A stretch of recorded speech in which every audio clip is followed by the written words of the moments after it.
Hey everybody, welcome back to the Fin Factor. I'm Paul. And I'm Aaron. This is episode number 157. Aaron, just when you think that we're good for the tank, the Sharks go out and they pick up some points this week. What are they thinking, buddy? Every time I'm asking for a win, they get a loss. When I ask for a loss, they get a win. No one's listening to me. What's going on? I know. Well, good thing is they've already played the most games in the NHL, so their win percentage isn't that much better. But yeah, they keep winning a couple of these games that I don't think anyone really thought we were going to win.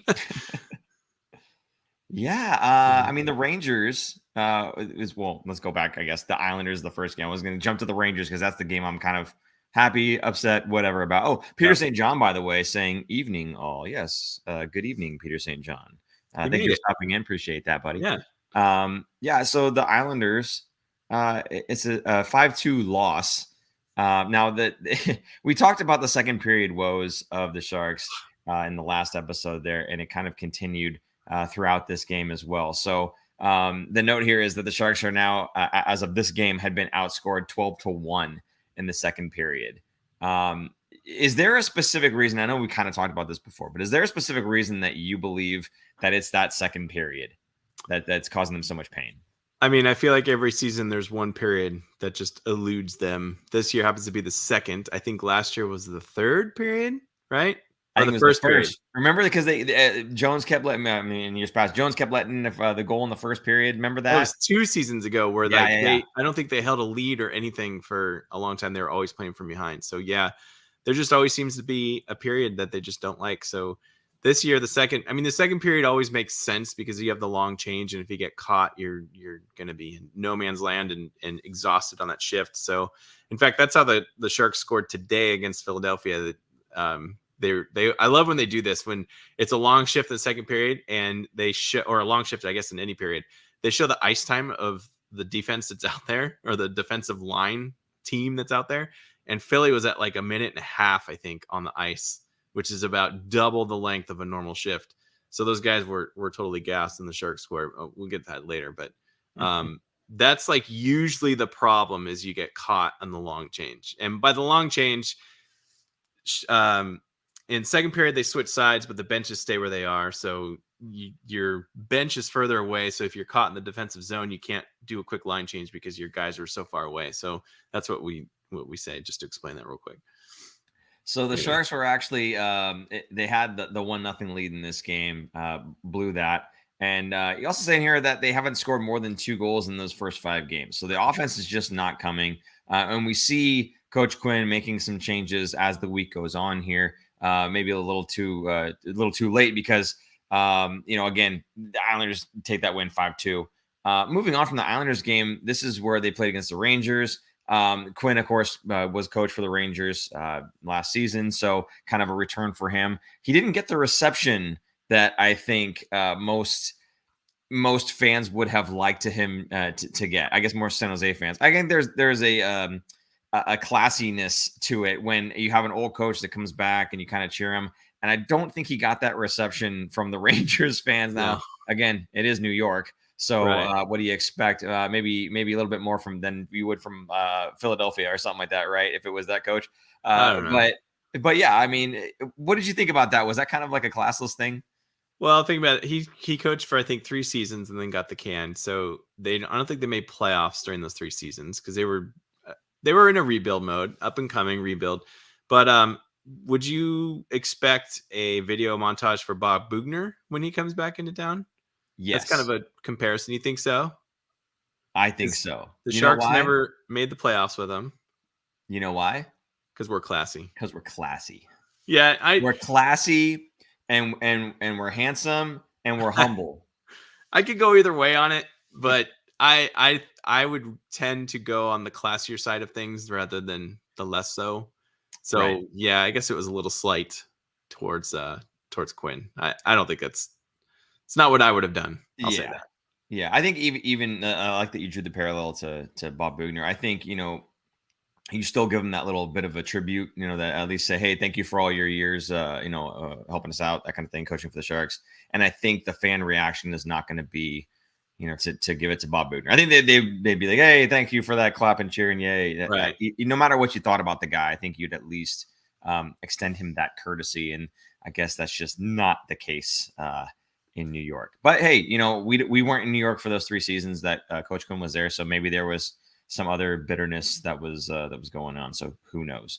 Now you've got a note here saying, is this the turning point for the Sharks? The New York Rangers win, the 3-2 overtime win. Even when we win, we give the other team points, Aaron.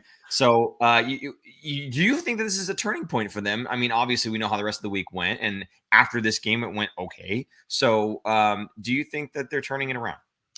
I think so. I mean, we're still waiting for Timo Meier to score, and was our leading scorer last year for the Sharks. So I think it was a turning point in the sense that they played a complete game. Now, I don't know if you saw the third period of that game, but they maybe not completely, but they shut out the Rangers. I don't think they had a shot on goal for 3/4 of the third period, which is nuts when you think about it's the Rangers, who are stacked and probably a cup favorite, not just a contender, but a cup favorite to come out of the East. So that was an absolute huge morale boosting win, I think, especially since they tied it, right? They tied it late. Shimmick scored in the second period, the end of the second period, which was his first goal in almost a year. I think he scored in December of last year, was his last goal in the NHL. Funny how that works. You play the guy he produces. Right. Just saying. Anyway. He's getting some better ice time. He's playing well. Yet another guy that could be showcased here. But anyway, I think it was a turning point in the fact, and they said so. I wish I got the clips of this, but after the game, they were saying kind of like it was a turning point because they've been playing kind of their system and playing the right way and playing their way out of this 0-5 slump. And it worked against a very good team, and they frustrated that team. You could tell the Rangers were very frustrated.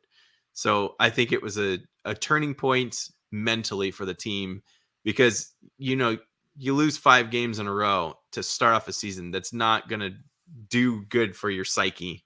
And this game, I'll talk about it real quickly. Kevin Labanc, who was scratched, Labanc was scratched and Gregor was scratched, right? Noah Gregor was scratched. And going into the next game, real quick, Labanc comes in and plays against the Devils and scores a goal after getting benched. Not even benched, scratched. Scratched is completely different. Right. But anyway, going back to the Rangers game, let's look at, we have a tweet here about Quinn's first win. This is kind of cool. Kind of like a little trivia thing here.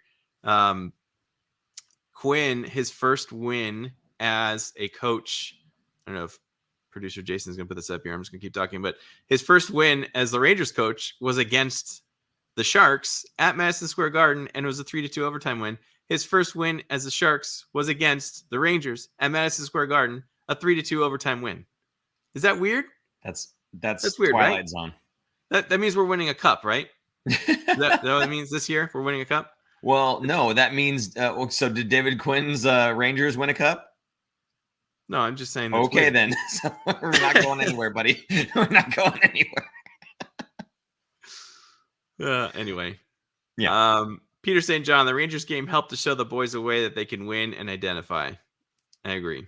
So I think that's what you're talking about, more a turning point in terms of that identity, right? And the things that we need to do to get back to playing good, strong, entertaining, at least hockey. And it resulted in a win. You're not saying a turning point from the perspective of, oh my gosh, we're going to turn to a playoff team now, right? No, absolutely not. That's not what I'm saying. More of it's a mental hurdle. I mean, getting over that first hump of getting a win And again, this was in overtime too. It wasn't even in regulation. But to be able to hang with the New York Rangers and like imagine like beating the Colorado Avalanche in a game like this, right? Like it's huge. It's a big moral victory, I guess, if you will, on a season that's probably not going to go too well. Yeah, it's funny. People always say, "No, I can't believe that this team beat that team," and it's like, well, no matter where they are in the standings, man, there's so much parity in the NHL. Any team can beat any other team on any given night. So, whether or not this is kind of a resurgence for the Sharks, which I don't think it will be. I think it's just kind of like that confidence booster that Aaron's talking about. Just good, at least good to see the boys getting something. I know we all want them to tank. I know we all want them to get the number one pick. But come on, 0-82 would be just too bad, guys. And it's a long season. Let them get a win here and there already, okay? Aaron, you alluded to LeBank's goal against the New Jersey Devils. Unfortunately, the only goal that was scored in that game, a 2-1 loss. What's that? I wouldn't say unfortunately, because I want them to lose. So, but you want it to be entertaining. So, like exactly a 5-3 loss. Yeah, yeah. Seriously, what is the show about now? My goodness. Anyway, so. A 2-1 loss against New Jersey Devils. But, Aaron, tonight, they play against the Philadelphia Flyers in Philadelphia. And James Reimer absolutely stands on his head. Now, this is a guy who I'm tired of hearing people saying, you know what, he'd be good for another team to pick up so they can play him as their backup for insurance. I think this is a player that a team that is playoff bound, if only they had a number one goalie, this is their guy. So I don't want to hear any more talk about he's a great backup. He's a great 1B. This guy's a stud, and he stands on his head, and he deserves more respect. Sure. Yes. But I think he should be traded to a team that is going to need him. Maybe Toronto, where he's already played for in the past, and they're very familiar with him. I think, again, we've talked about this ad nauseum about how he would be a 1A or 1B situation on a team that maybe has a very young goalie or someone is not ready yet. Toronto's in the perfect situation, and I feel like they're going to be desperate because they cannot tank. They have too much of a good team. They have one of the best players in the league in Austin Matthews.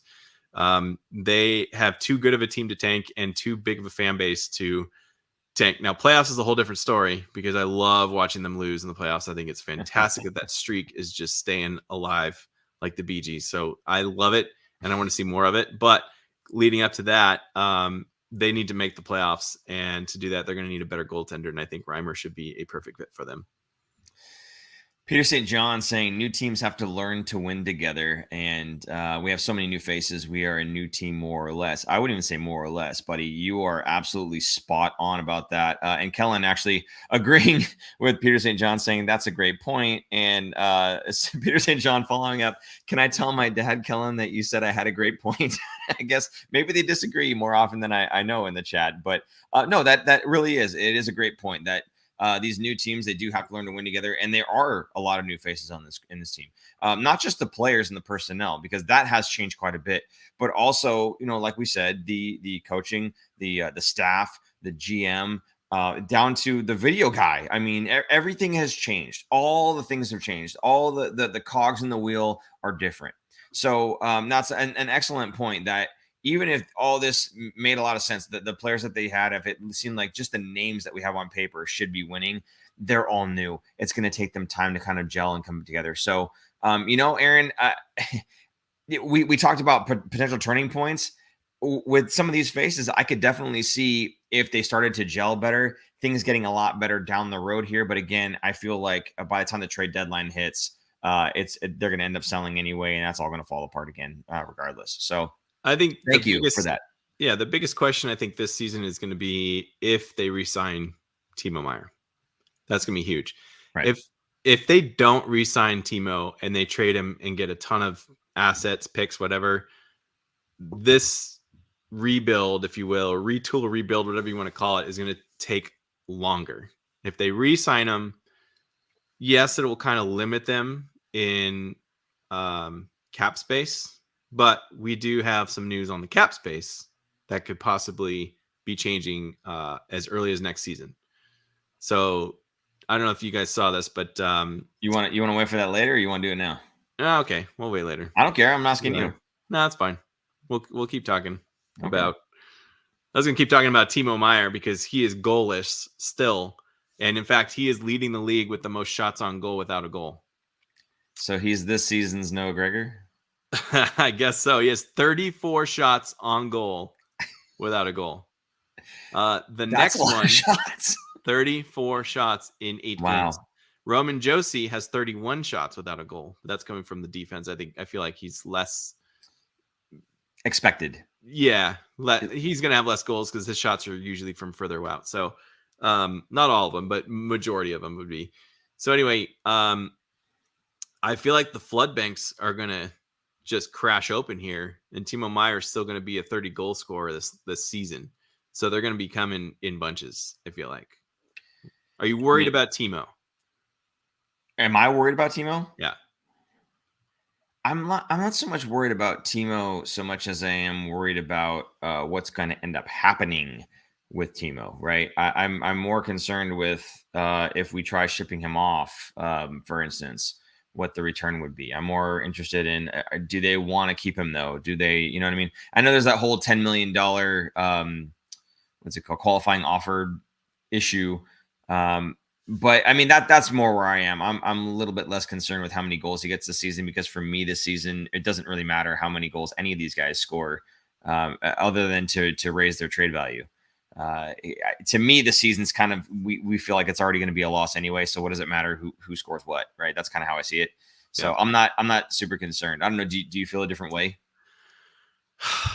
I'm not worried about him, but I'm sure his agent is kicking himself, going, "Why can't you score? Your value is going down, down, down instead of going up because last season was such a good season for him." Right. They're just kind of joking about that. But what kind of if they were to trade him, what kind of return would make you happy to trade him? I mean, it's the potential that you're trading for, right? So he's still really young, and he's one of those guys going to put the puck in the net often, especially on a team that can support him, right? A team that's got good players around him, and especially good defense that can push the puck up to him, right? Now we've got that in Erik Karlsson, but for whatever reason, one way or another, maybe it is or is not happening. I mean, he's getting the puck, he's getting shots, right? He's generating offense, and I think even if he's not burying it, I think teams know that he can.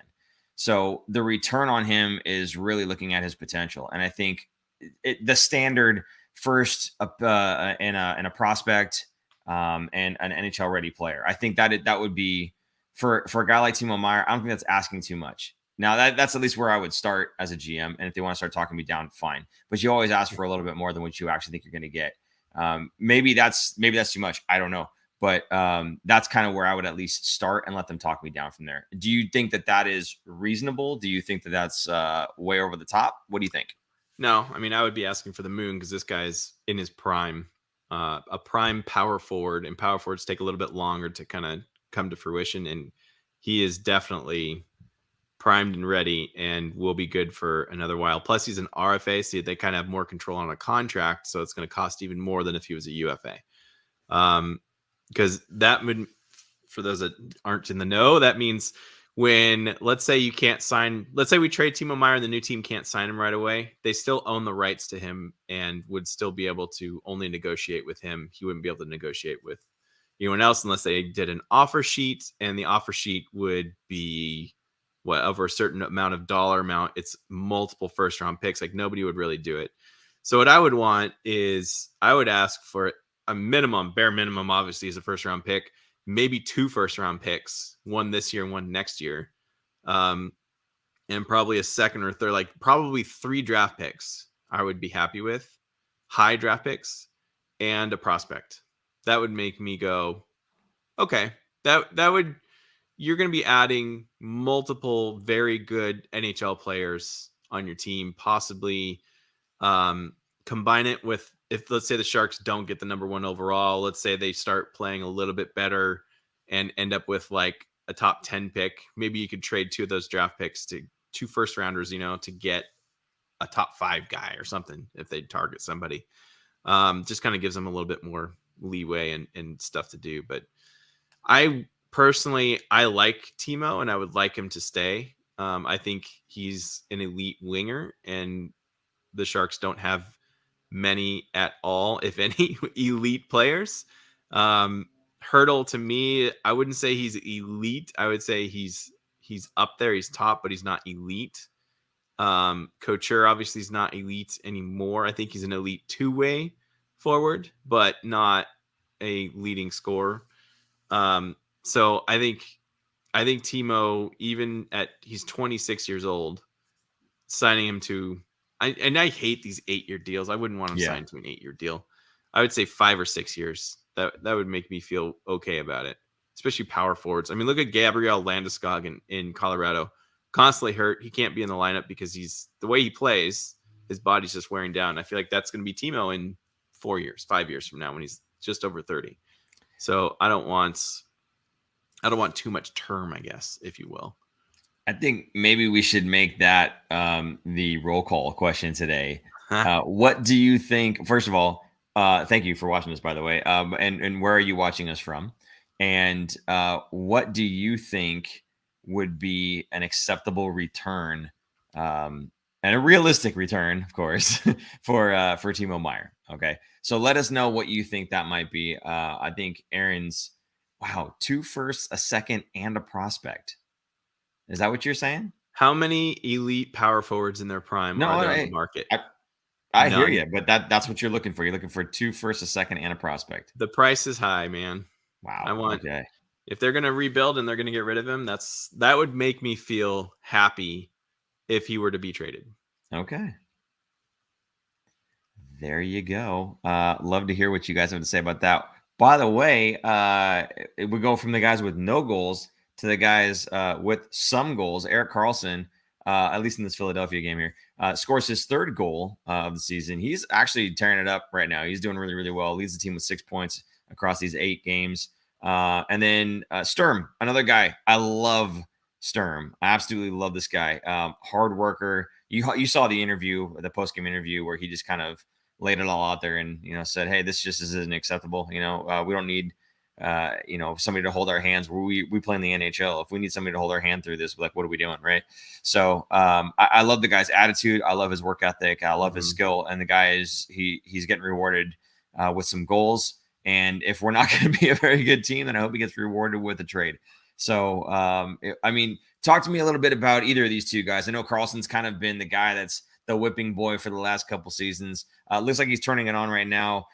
Again, it's a matter of, can he stay healthy? But you can see it right here: 6 points in 8 games. As long as he makes it past 8 games, I think it's promising, is it not? I think it is, and I think going back to the Burns trade, I think this is now his team on the blue line. So I think he's finally kind of stepping into that role, and what his role was. He's not quite where he was in Ottawa. Ottawa, he was practically the only guy there, and he was healthier and younger. But I think manning the blue line, especially on the power play, is his bread and butter, and he's very happy to do it, and he's taking full advantage. So this is the Erik Karlsson that I was hoping to see. I mean, he's on pace for 60-something points. So as long as he can stay healthy, and hopefully he could play, what did we say the over-under was? 70 games earlier? I think we said 70 something. Maybe it was 70, 68, someone there. And I'm probably going to regret saying that because he's probably not going to make it, but I'm taking the over, baby. I'm optimistic. He's going to be over. I think he'll be over. Recklessly, blindly optimistic, Aaron. Yeah, I think he's going to be on the over, but yeah, I'm happy to see it. And this is kind of, you don't play fantasy, but a lot of people in fantasy hockey, not just Sharks related, but all over, picked Erik Karlsson to have a big bounce back season, since he now is the guy in San Jose and manning the power play. And they were expecting over 60 points for him as long as he stays healthy. So I think it's going to happen. I think he's on pace for it. Going back to Sturm is signed for 3 years. And when they first signed him for $2 million, I was kind of like, wow, really? For a guy who's gonna be on the 4th line? But think about, I think we talked about this last week, or maybe we talked about this in person, but the Sharks this season, I think, are going for the high draft pick. I think they're going to add that blue chip prospect, a guy that's going to be able to play instantly in the NHL next season. So he's going to get drafted and join the team. Now you're going to have Bordelot, Eklund, this new guy. Let's say that's your second line. Your first line could be Couture, Hurdle, and Meyer, or a combination. You got your top 6. Now you look at the bottom 6. This is where your depth is. Your fourth line is pretty set.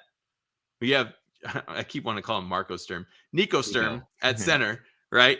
Lorentz is starting to look pretty decent. That fourth line is solid. In fact, they were playing up as the third line a couple games ago because they were playing so good. So the key to deep teams is having that third and fourth lines that can chip in and score some goals and play some heavy minutes. And they seem to have that now. So there's some stability there. Those guys are signed for a couple years. So obviously this season to me they're not going anywhere. And I think that's the plan. I think since they kept Bordelot and Eklund at the Barracuda, they're protecting them. They want them to succeed at that level, carry that momentum into next season with the chemistry.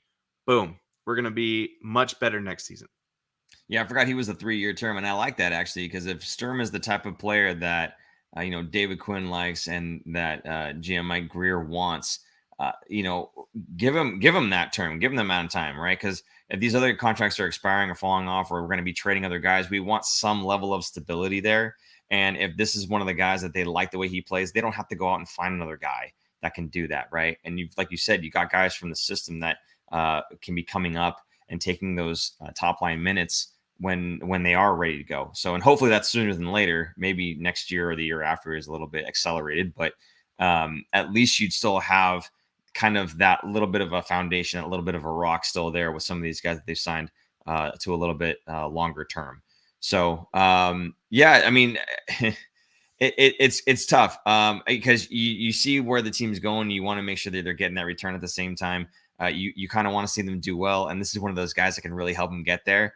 You just hope that the team gets turned around before his contract is up. Right. So, but we'll see. I don't know. We'll see where this goes. But I'm happy to see that it's not all coming from Hurdle, Meyer, Couture. It's not just those a handful of guys that are scoring. We're getting some scoring from the blue line through Carlson, and we're getting some scoring down in the depths. I shouldn't say down in the depths, but the outside of the top 6. Let's put it that way. So I mean, even next year, that third line we still have Barabanov, Kunin, Lindblom. Those guys can play, especially on the third line.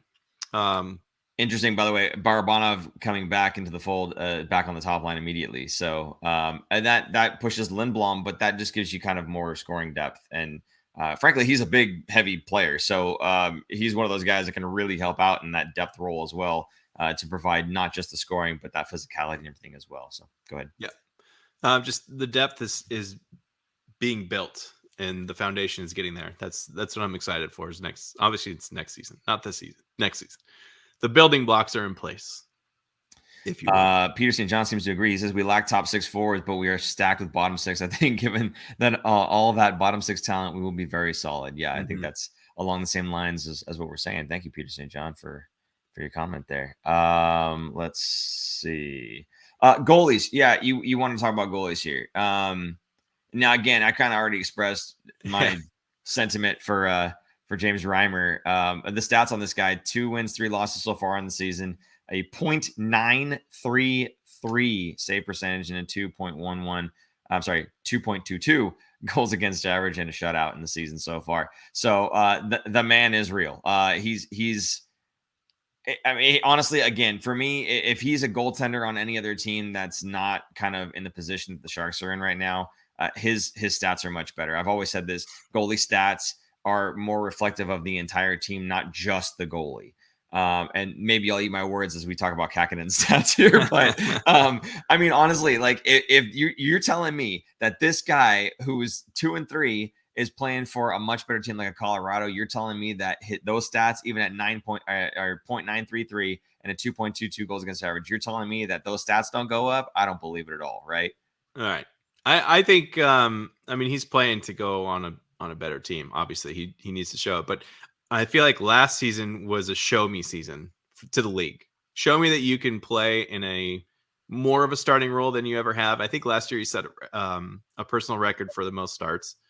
Now it's like this year is okay. Show that last year wasn't a fluke, and right now it is not. So I think there's, especially tonight after he had the shutout tonight. Granted, it was against Philadelphia, who Philadelphia has been a surprise team in the East because everyone thought that they were going to be tanking like crazy, and they're not. So that's kind of been everyone's surprise. I mean, they have 4 wins and now 2 losses. So they were 4-1 going into that game against the Sharks. That's pretty good, and that's the John Tortorella effect there, where defense first, everybody throw your face into every puck that's being shot. I don't care what line you're on, you're doing it. And it pays dividends, but down the line, John Tortorella effect, he loses the room eventually and he gets fired. So right now it's working in Philadelphia. Carter Hart's looking like a good goalie. He did not play tonight, so maybe that was part of it. And that's the other thing. The Sharks, your team is bad when almost every time you play a team, they throw their backup in, right? That's when you're like, that's not their starter. Although the Rangers they had I'm blanking on his name. Their starter was in, and he's not Vasilevsky. Why can't I think of the name? Are you talking about the Rangers goalie? The Rangers, yes. Oh wow. I want to say Georgiev, but it's not. It's Shesterkin. Shesterkin, thank you, Shesterkin. Yeah. He's he's the reigning champ, right? I don't even play fantasy hockey, buddy. Okay. Yeah. I get tongue tied. It's late. All right. It's been a long day, a very long day. Yeah. Anyway, thank you, Kellen Shesterkin.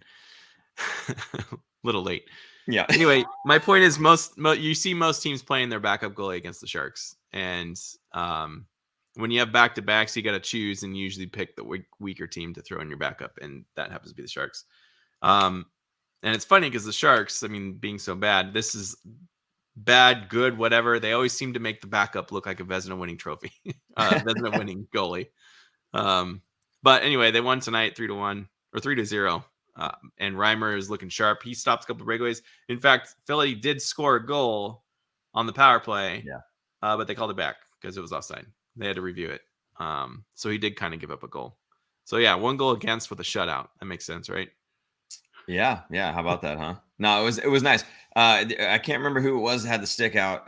Just defensively was backing in just through the stick out towards that blue line, and whoever's carrying across just had to make that one little move, and it put the guy offside. So little things like that kind of go unnoticed. Yes, the guy went offside, but there was reason, and the defenseman doing their job there. I can't remember who it was, unfortunately, but you can go back and watch the replay and give him some claps for him. Anyway, going back to Kakinen now, 0-3. 0.873 save percentage.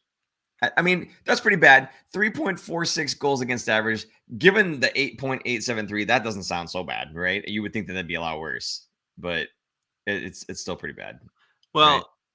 Kakinen got the message from Greer. Yeah, Kakinen he's embracing the tank. Yes. Right. Hey, I'm the guy with the long contract. I'm going to be the one that gets to play with this guy. Reimer's going to get traded. Ryan, he doesn't know what he's doing right now, right? So Kakinen has nothing to prove. He proved it last season. He got the extension.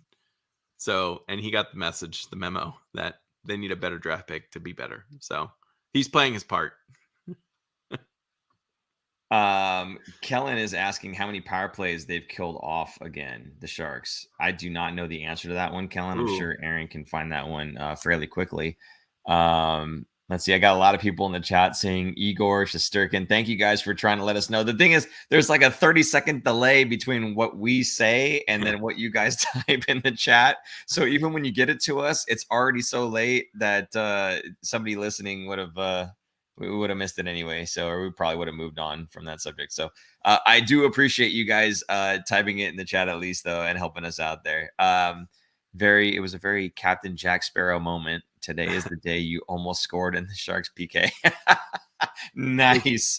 All right, Aaron, you got the number? The Sharks are at 96 penalty kill percentage. They let one in against New Jersey, but there are 3 teams that are 100% still. They have not given up any. The Islanders, who the Sharks just played, the Red Wings, and the Blues. But the Blues have only played 3 games. Okay. Sharks have played 8. Detroit's played 5, and the Islanders have played 6. So the Sharks have played the most games. How many have they had to kill, though? Like, have they killed a lot more than the other teams as well? Probably because they've had more games. Yeah. Yeah. Let me go to.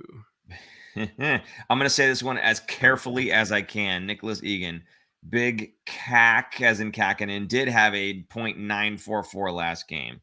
Thank you, Nicholas. Let's maybe use the whole name next time. Peter St. John said it right there. We gave up our first against. See, I told you guys when you put the stuff in the chat, it's 30 seconds too late. But thank you, Peter St. John. The Sharks have been shorthanded 25 times. That's 7th in the league. Okay. Per game, shorthanded per game is much less because they've played more games. Okay.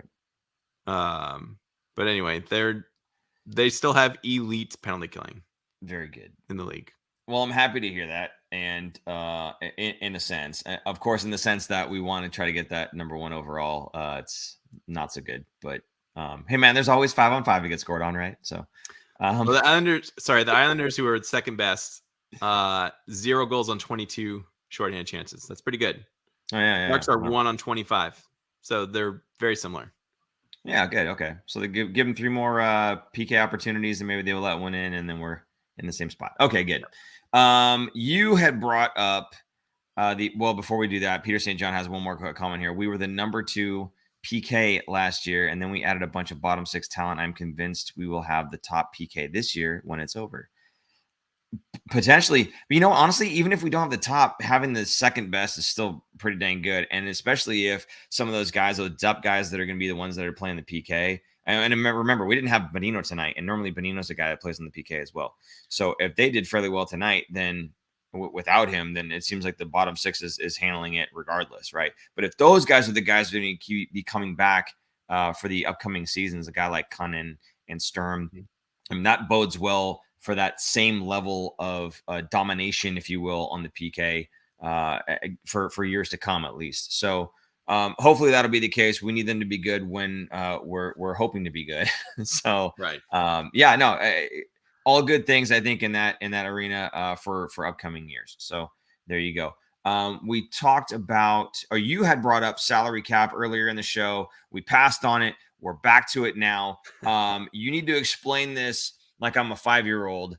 I'm sorry, not me. Of course, I know everything about it, and it's not at all confusing to me. So explain it to them like they're 5, and I'll listen intently.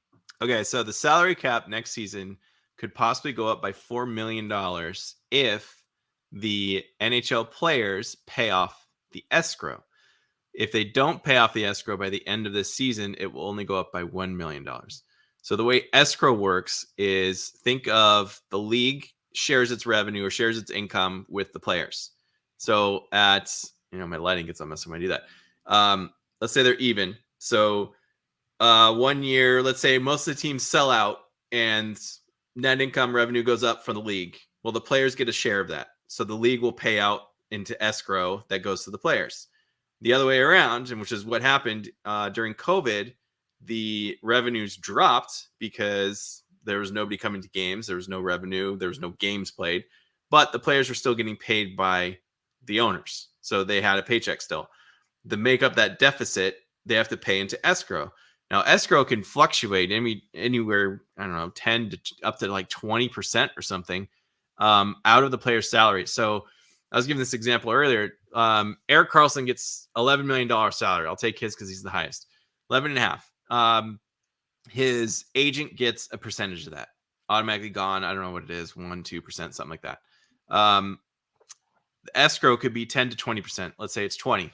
That's 22% gone.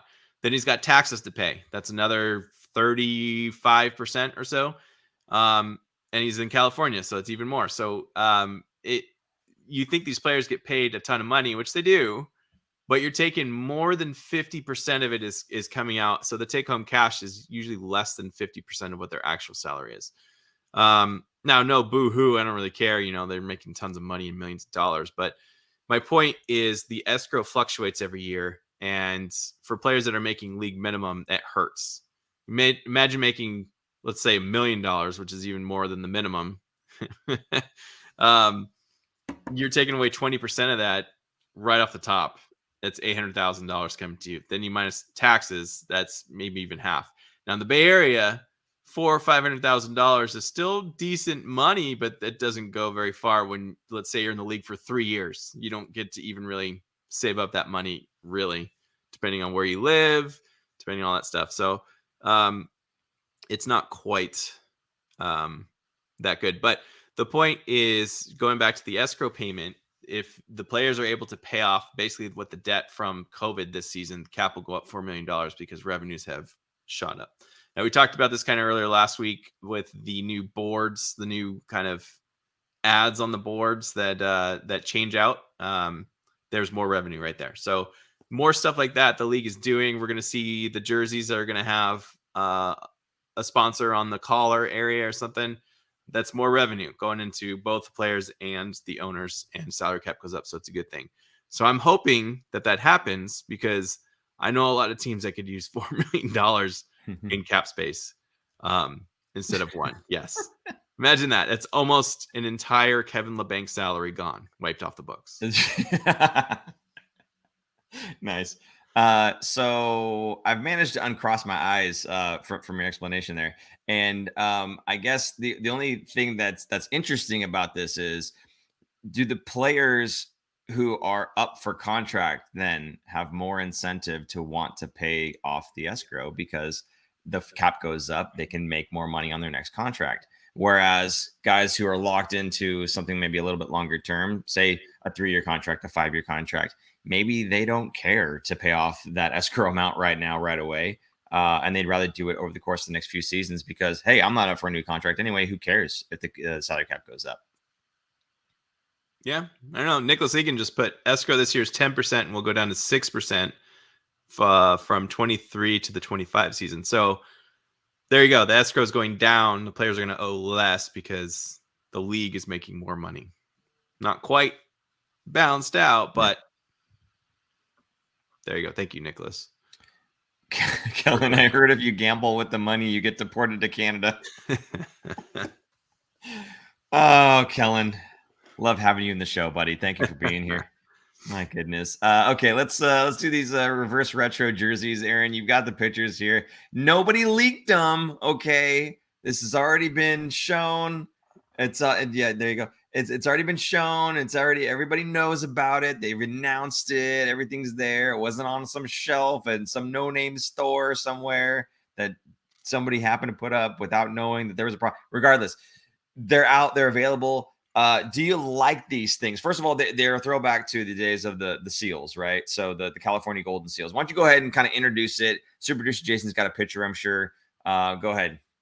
Sure. These the jerseys are inspired by the 1974 Golden Seals jersey. Here's a look at what the Golden Seals wore. They were known for it's a fun fact, actually. Golden Seals were the very first, I believe, professional team in any sport to put players' names on the back of their jerseys. Wow. They also wore white skates. They weren't in this picture or in this jersey. A couple of years before this, they were the first to wear white skates. I think white gloves and white helmets, which was just very bizarre. The owner was a very bold owner. Different. Yeah, he did new things, kind of more gimmicky, flashy, which is cool. I think it grew. It changes there's a lot of old men in hockey that don't change things. Oh, it's just so bad. It's not tradition. So Don Cherry. What? Don Cherry. Yes. Anyway, so the Sharks took inspiration from the Golden Seals jersey, and they took the font, and it says Sharks instead of Seals on it. Same color scheme. I think most of the striping and everything's the same. I think it looks cool. The teal is a little bit lighter teal than the normal Sharks teal. The yellow, obviously.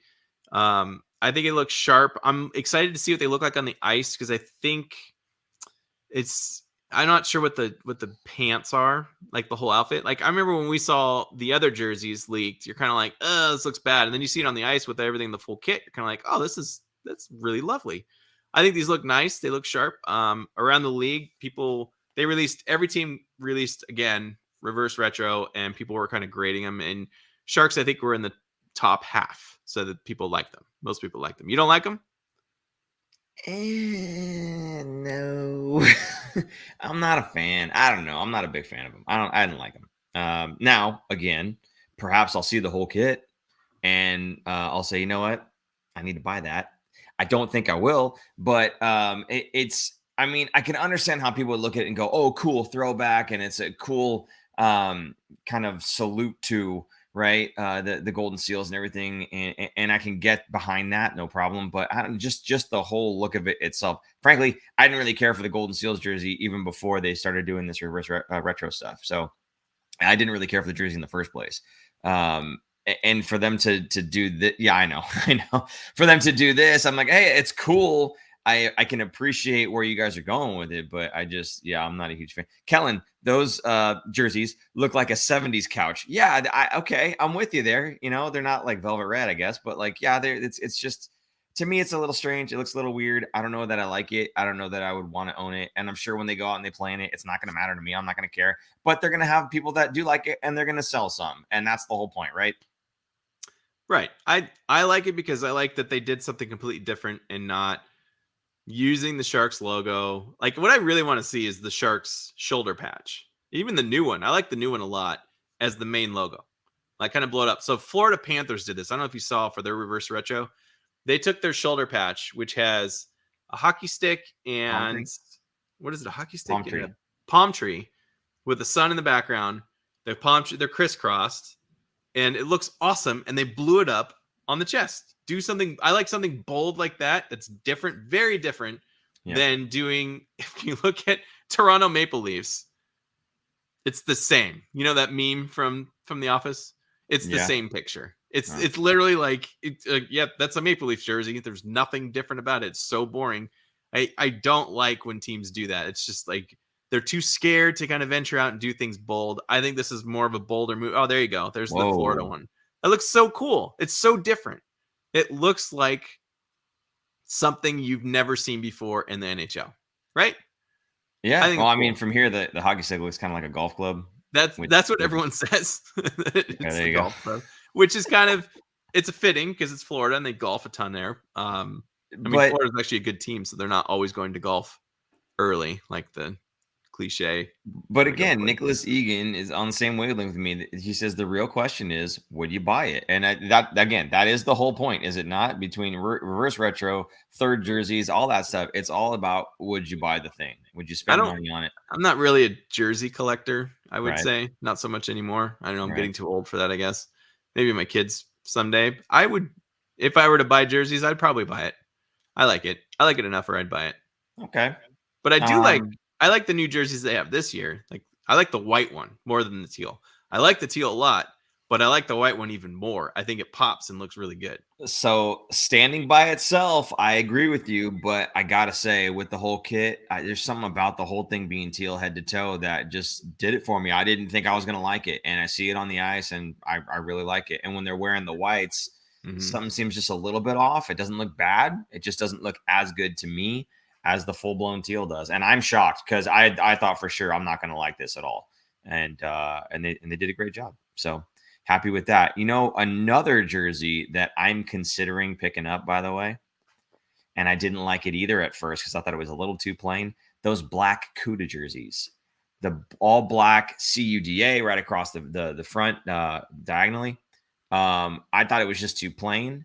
It looks great when they were playing in it, and that's apparently the jersey that they're supposed to be wearing. The steel colored jersey, they said, is like their third. The black is like their primary. So I don't know. I might delve into that one, and that's a perfect segue to talk about the Barracuda here. And I hope you guys stick around for this because the Barracuda are rocking. First 4-0 start in franchise history. If you are not watching Barracuda hockey, I'm telling you, you are missing out. This is the future of not just the Sharks, but the NHL. There's a lot of really good players here who are standing out and playing extremely well. I mean, everybody was all gung-ho about Eklund, and then I made this meme after they drafted Bordelot, and it was, you know, the guy walking down the street with his girlfriend, and he's looking back at the other girl and going, ooh, at that, right? Yeah. So the one he was looking at was Bordelot, and the one he was walking with was Eklund, right? And it's like the guy was Sharks fans, right? You remember that one, right? Yep. So, dude, I think I was bang on because I'm seriously, I think Bordelot to me is a lot more fun to watch, and I think he's even more effective frankly, than Eklund has been. Now, again, it's only been 4 games at this level, right? And Eklund could absolutely shoot past him, no problem, right? I have no issue with that whatsoever. But I'm just saying, from what I'm watching right now, Thomas Bordeleau is so much fun to watch. I mean, this guy pulls off, or at least attempted to. He was streaking down the right-hand side, left-handed shot, streaking down the right-hand side, and he puts the pass. Yeah, the pass between the legs was disgusting. Kellen Foster knows where I'm going, baby. He puts the stick between his legs, like he's gonna roof it, right? Like the hurdle shot, and he puts it between his legs and makes the pass across. Nick HBK knows what I'm talking about. He would do this all the time in NHL 22 just to be fancy. Stick between the legs, passes it across. He got a little too excited, and instead of passing it, he shot it into the oncoming player's chest instead of passing it to him. But the idea was there, the gall, the gusto, right, to do that. I was like really impressed, and it's too bad it didn't work out. But he's fun to watch. But you see, it's a little bit different. See, and I know I've talked bad about Merkley before. He's absolutely just as talented. He's an amazing talent, and he'll try to do these things that are so spectacular, and he'll pull them off.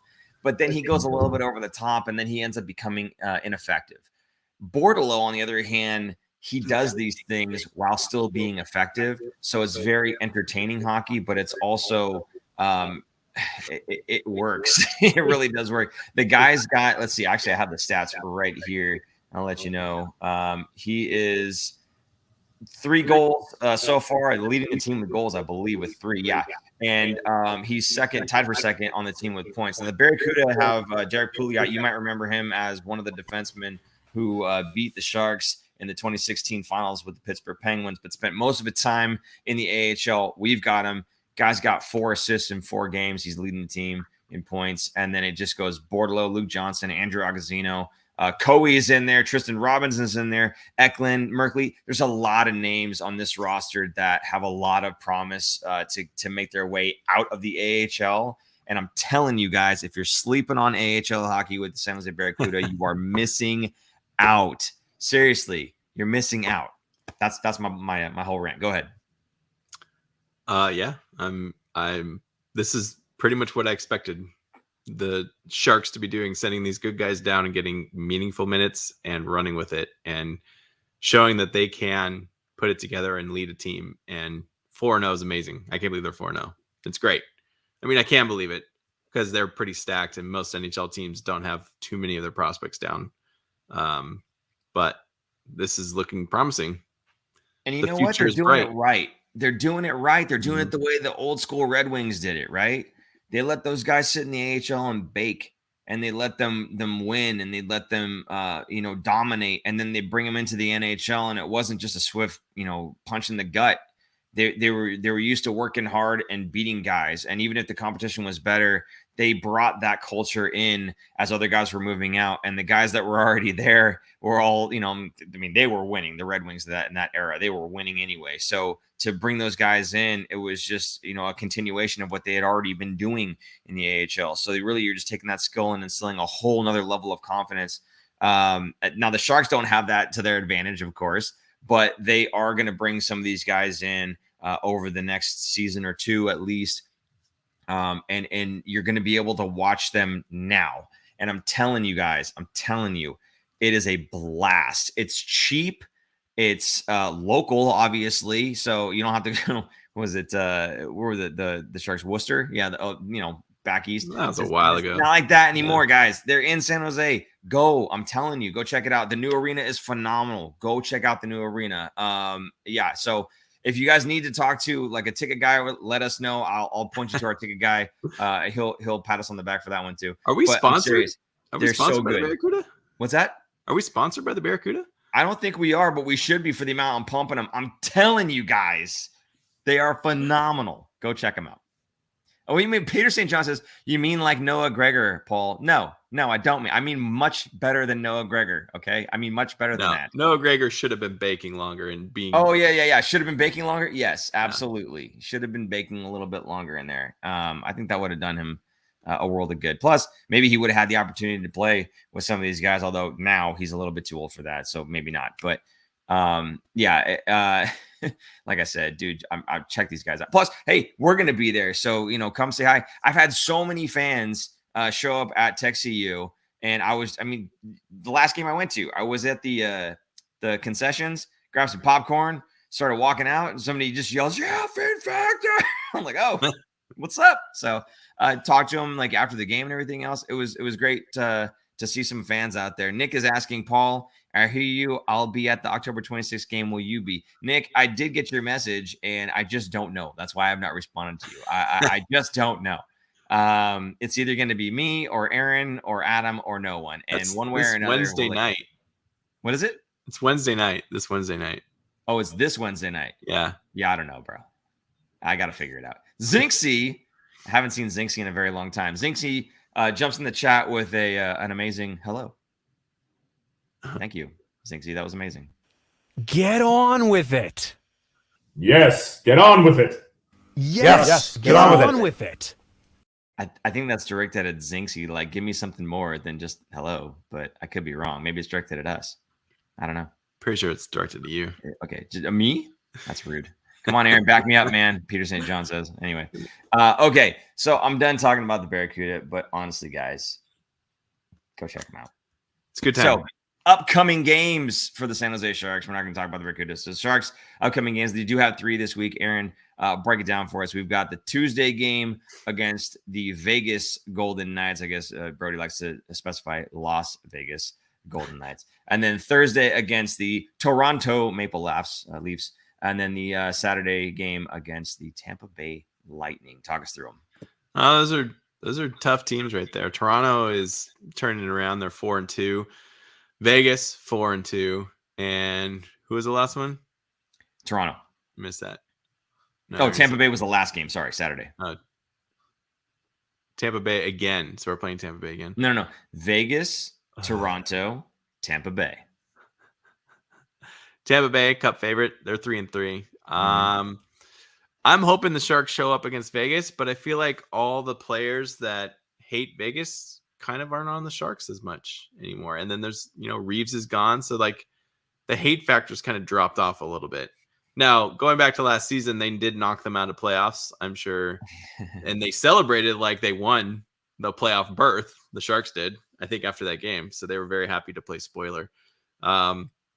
So the hatred is still there, but not as much as it used to be. Vegas is good. They're going to come in and they're probably going to want some revenge. It'll be a good game to go to. But Tuesday night games are not very well attended at the Sharks. I think people are stuck at work because they're starting to go back to the office now. They don't want to go downtown. Traffic is a nightmare. So I have a feeling tickets might be a little easier to get this go around than maybe even a year ago. What do you think? Yeah, I'm sure it will be.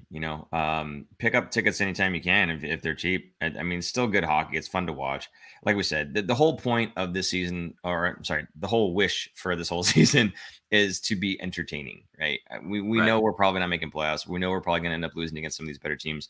But I think even if they're not winning, you can still pull at least a decent experience out of it, right? You can see some of the guys doing some pretty good stuff. Working hard and that kind of thing. So, any hockey is good hockey. So that's kind of my take on it. If I could go more often, I would. But I also enjoy cheap, really good hockey. That's why I watch the Barracuda more. So I think, buddy. Nick, go ahead. Oh, go ahead. All right. So Nicholas Egan made the comment, Kessel will break the Iron Man streak at the game on Tuesday. That's the VGK game.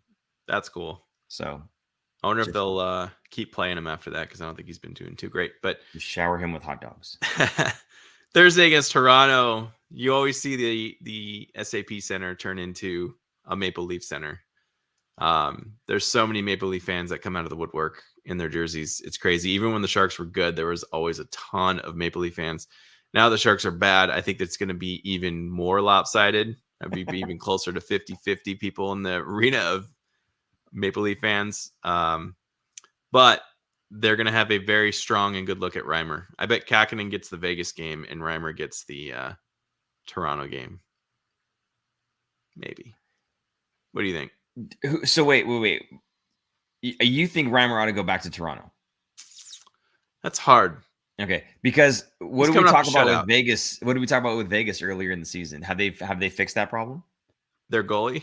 Yeah. Well, they got Aiden Hill, and they have their rookie goalie. Well, he's not doing terribly. Okay. Thompson, Logan Thompson, I think is his name. Okay. They're doing okay.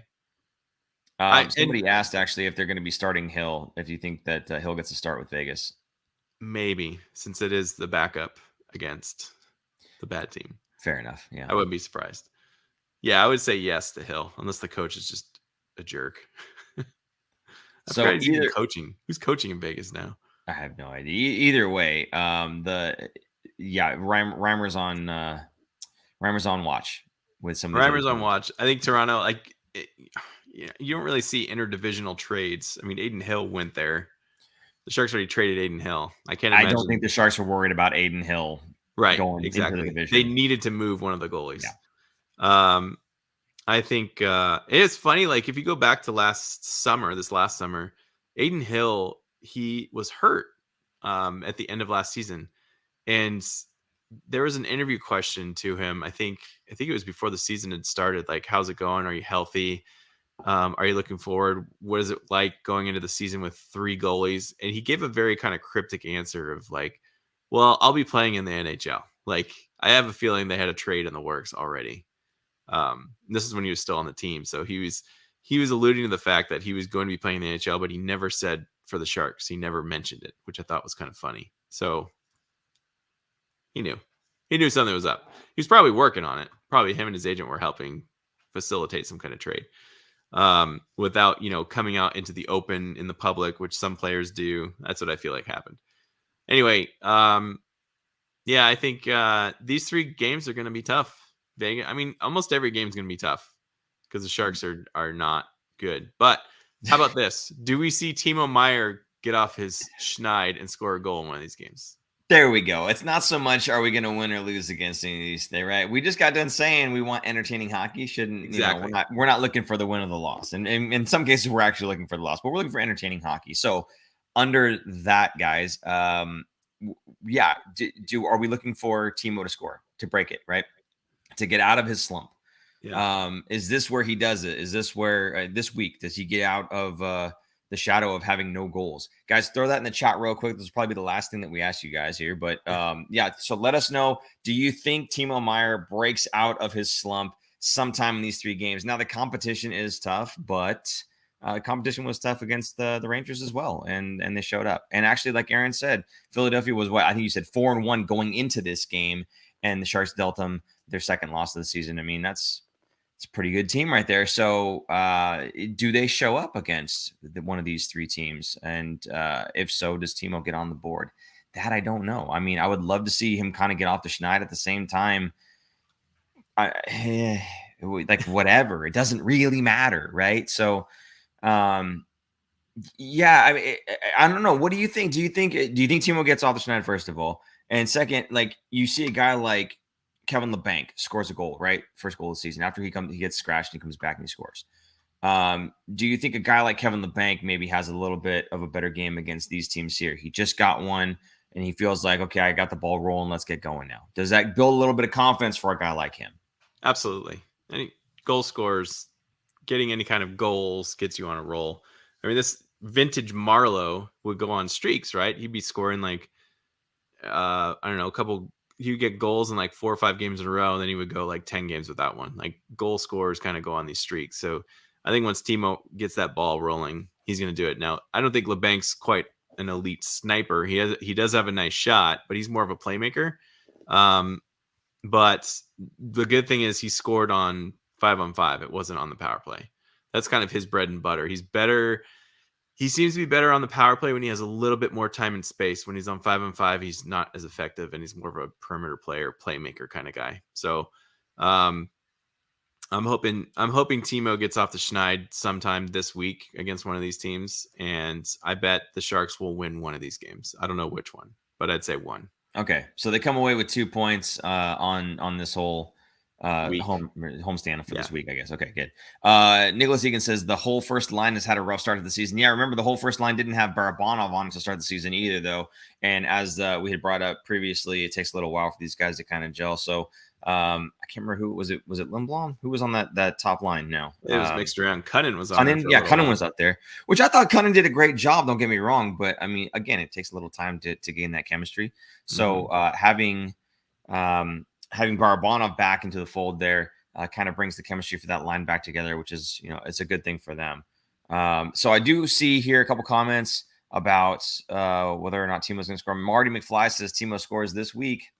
I don't know. Eddie is saying, I think Timo's is White Elephant. Eddie, you're going to have to explain what that means, buddy. White Elephant is a gift exchange game that I'm aware of. I don't know anything other than that. So that will be one of the few goals for LeBanc. This says Peter St. John, I guess the one that he already scored. So he doesn't think LeBanc's going to be doing a whole lot this season. I don't know if you agree with that one or not, Aaron. What do you think? I think we see a good season from LeBanc here. I think getting that he got scratched, I think that was a pretty good message right there. Like, Quinn's not putting up with this stuff, so he's gonna be better. Kellen going all out with the prediction here says, I think Vegas is a better built team than New York Rangers. They have decency in all three lines and a solid defensive core, and Meyer gets the Hattie. Wow, that's bold. Wow. So you just talked up Vegas saying they have this, they have that, and then you say, and Meyer gets a Hattie. I love it, Kellen. Wow. Kellen, you are bold beyond measure, my friend. Yeah.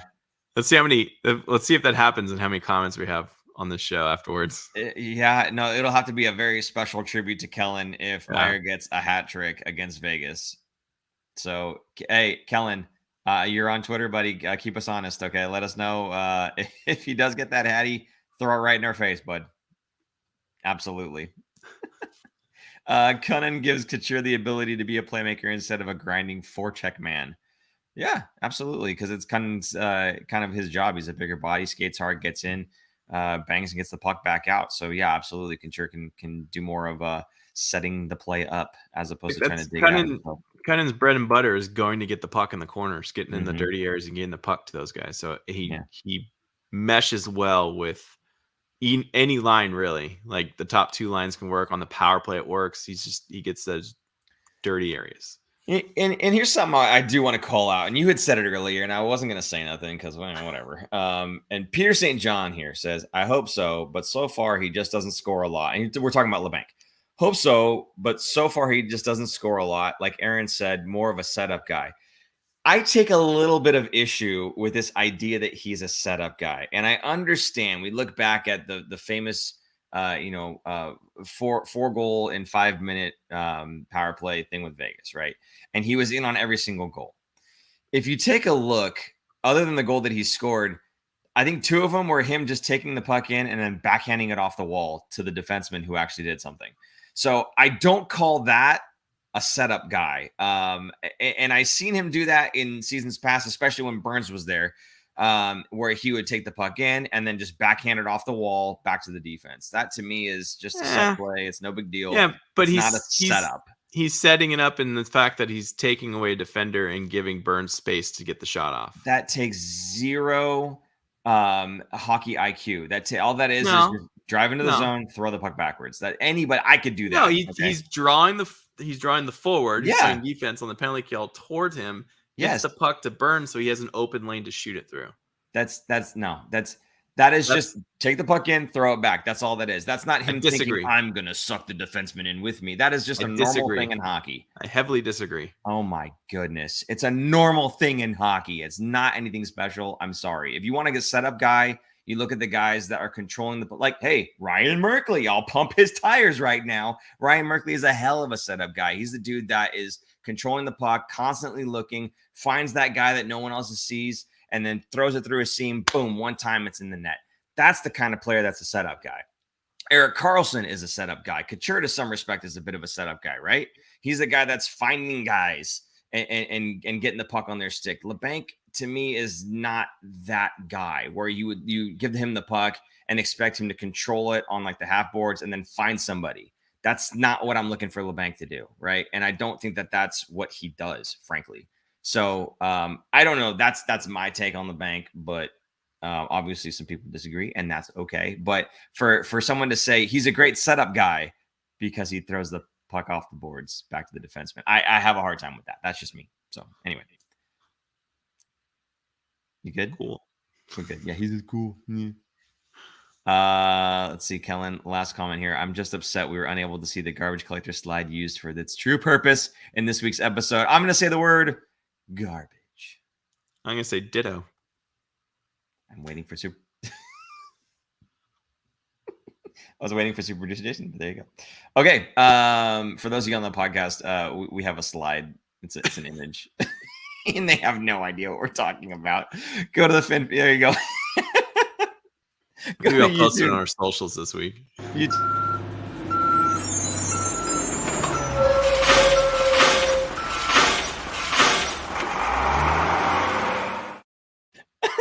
So it's a slide with Luke Cunnin as a garbage collector for the podcast people. I'm so the big thumbs up.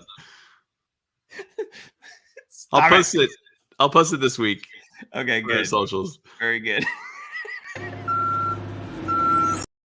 Oh my God, this show with no sound. Just like we go off the rails just for the sake of going off the rails. Okay, guys, I want to thank you so much for attending and helping us. Epic slide, yes. Martin McFly says epic slide. Thumbs up kills. The thumbs up kills. Yes, it does. I'm telling you, if you're on the podcast, please check it out. Super producer Jason put way too much work into this slide, and it's great. So we appreciate you, super producer Jason. Okay, again, thank you guys so much for putting the slide up again. Thank you so much for tuning in. We do appreciate it. It's always so much fun being able to chat with you guys here. We love the comments and everything. So thank you for that. If you'd like to support the show, again, you can do that through the super chat. You can also do that with Venmo. We're at the Fin Factor on Venmo. So go ahead, and if you'd like to leave a tip with a like a message there, we'll go ahead and get to it in either the next show or in the show that we're currently doing. Obviously, if you do super chat, it'll show up right in the show here as well, so we can get to it right then. Also, visit the website, thefinfactor.com. You can go over to the products page and you can see all the stuff that we have for sale, like Aaron's water bottle, which I said right this time, and the hats and the shirts and the fanny packs and the hoodies and stickers, and we got stuff. Okay, if you would like to support the show and actually get something in return, because you're selfish like that, then go ahead and head to the store and support us that way. We do appreciate that. Martin McFly says Randy Hahn, he scores. No goal horn, just beep beep beep. Yeah, there you go. The beep from the goal collecting thing. There you go, garbage collector. Okay, that is going to do it for the show. Once again, thank you guys so much for tuning in. For super producer Jason, I'm Paul, and I'm Aaron, and we will see you guys next week at TechCU Arena, watching the Barracuda, because it's worth it. I'm telling you, don't sleep on it. Goodbye. Bye.